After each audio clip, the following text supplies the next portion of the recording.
Mutaratara Mweru Wa Cbc niguo riu kuihuri ithenya ria 844 thutha wa mutaratara ucio gutirihwo ni kigerio kia muthia gia KCPE kia mwaka wa 2023. I thank everyone.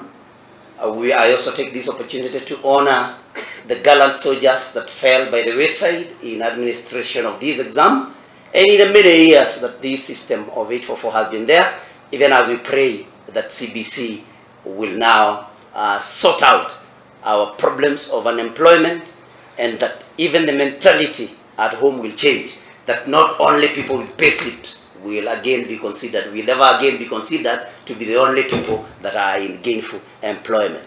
Sorry if Muoroto munene wa kwambiririo kwa mutaratara ucio ni kuhukia kaimana uthutukania wa arutwo mathomo-ini, ni amu arutwo makoragwo mahetuo iheyo cia mwanya na ngurani na makiria niguo nginyagia gukuria bururi hari uthii wa na mbere, kuona ati arutwo aingi marikuraga na ugi na umenyo wa mwanya.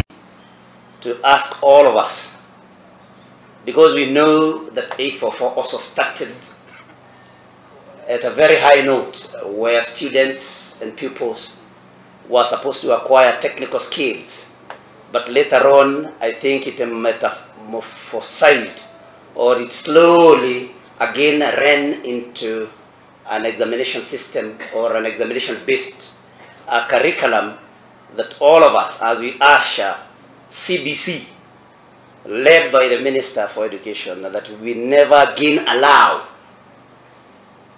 our learners to be assessed on only one parameter, and that is academics. Because of course, we know that all of us are gifted differently, are talented differently, and that is why I'm an ardent supporter of CBC, that going forward, now that we are done with KCPE and 844, that no learner will ever again be classified as a failure simply because we were assessed on a parameter that they were not necessarily talented in. And so it's incumbent again on all of us, led by our able CS, to see to it that we do not drift into an examination system once again. Riu aciari arutwo hamwe na atongoria nimoritio kuhimbiria mutaratara uyu ona thengia waguo gukoruo na mathina matiganite, kuona ati niguo kihonia kia muturire wa arutwo hamwe na bururi na makiria niguo ukinyanire. I welcome you to extend your generous support also to the implementation of the CPC system. Allow me to register my appreciation to His Excellency the President Dr. Mweru for reading the agenda of education in the country and for instructing me to coordinate his work at the sector level. Kigeranio gia KPSEA nikio kiihuritie ithenya ria KCPE na riu nikio kirihuthikaga kuiga ratiri-ini arutwo niguo kumenya maumirira mao. As the KPSEA and CBC comes in, I want to ask Kenyans, I want to ask parents, I want to ask the leaders, we embrace it.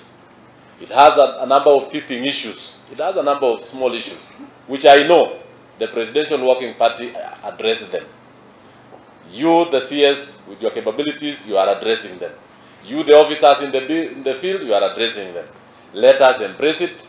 It is going to make sure that the talent of the child, the talent of the individual is key, not only academics, as Honorable Newt has put it.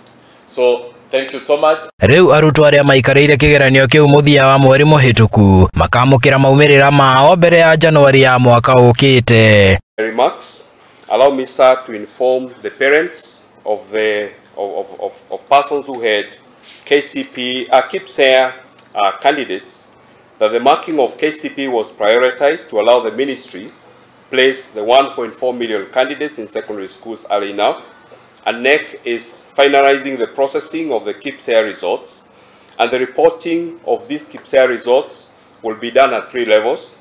There will be an individual learner report, a school-specific report, and a national report, and we are committing ourselves to make sure that these reports are ready before these learners proceed to junior secondary in January of next year. Handu-ini ha Muthingi TV, ritwa riakwa ni Chege wa Njohi.